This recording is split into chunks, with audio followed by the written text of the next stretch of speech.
இங்கே சாலையில் பயணிக்கக்கூடிய பொதுமக்களே, நான் சார்ந்திருக்க மார்க்சிஸ்ட் கம்யூனிஸ்ட் கட்சியின் ஆலந்தூர் பகுதிக்குழு மக்களுடைய வாழ்வாதாரத்தை சிதைக்கக்கூடிய பொருளாதார ஏற்றத்தை உருவாக்கக்கூடிய மத்திய அரசை கண்டித்தும் இரவு நேரத்தில் தூக்கத்தை கெடுக்கக்கூடிய மின்சார தட்டுப்பாடை தமிழக அரசு மாதங்கள் ஒன்றானாலும் பிரச்சனைகள் மக்களுடைய தூக்கத்தை பாதிக்கக்கூடிய பிரச்சனையாக இருக்கிறதுனால இதை கண்டித்தும் இங்கே மூசமட் கிளை, நங்கநல்லூர் கிளை, ஆதம்பரம் கிளை சார்பாக இந்த கண்டன கூட்டத்தை ஏற்பாடு பண்ண தோழர்களுக்கு இந்த கூட்டத்தின் வாயிலாக நன்றி தெரிவித்துக் கொண்டு, இங்கே இழப்பதற்கு ஒன்றும் இல்லை, கைவிலங்க தவறி உழைத்தால் பொன்னுலகம் காத்து கொண்டிருக்கும் கூடிய உழைப்பாளி கூட்டத்தில் உச்சபட்சமான இருக்கக்கூடிய இந்த சிவப்பு சிந்தனை தான் இந்த நாட்டிற்கு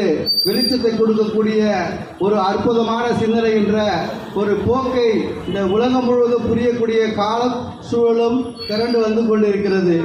ஏனென்றால் இங்கே நாள்தோறும் விலைவாசி உயர்வை எந்த ஒரு அரசாங்கமும் கண்டு கொள்ளாமல், மக்களுடைய வாழ்வாதார பிரச்சனையில் தலையிடாமல் அவர்களுக்கு அதிகார சண்டையை போட்டுக்கொண்டு இன்றைக்கு அதிகாரத்திற்காக அங்கங்கு இடம் மாறக்கூடிய அரசியல்வாதிகள் மத்தியில் மக்களுடைய வாழ்வாதார பிரச்சனைக்காக வீதியில் நின்று இன்றைக்கு உங்கள் மத்தியில் பேசிக் கொண்டிருக்கோம் என்றால், உங்கள் வழியை எங்கள் வழியாக எடுத்துக்கொண்டு மக்களுக்காக சிந்தித்து இந்த சாலையில் நின்று பேசிக் கொண்டிருக்கிறோம்.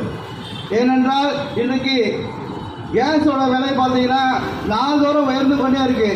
எலெக்ஷன் 5 மாநில எலெக்ஷன் நடக்கும்போது ஒரு மாநிலத்தை கூட கேஸ் விலை ஏற்றம் இல்லை. அரசு மக்களை வஞ்சிக்கக்கூடிய வேலை என்பது இந்த எலெக்ஷன் நேரத்தில் ஏற்றுறதே கிடையாது. எலெக்ஷன் முடிஞ்சது பார்த்தீங்கன்னா சரசரன்னு ஏறுது எல்லாமே. அப்போ கையில் இருக்கிற வடையை புடுங்கக்கூடிய காக்கா கதை மாதிரி தான் நம்ம கிட்ட இருக்கக்கூடிய வாக்குகளை புடுங்கக்கூடிய வேலையை தான் இந்த அரசாங்கங்கள் செய்து கொண்டு இருக்கிறார்கள். சாதாரண மக்களுடைய நாள்தோறும் இன்னைக்கு பார்த்தீங்கன்னா தனியார் முதலாளிகளுடைய எண்ணெய் நிறுவனங்கள் எப்போ கூட ஏற்றிக்கலாம். தினம் 20 காசு 30 காசு 8 ரூபாய் ஏற்றிட்டான்.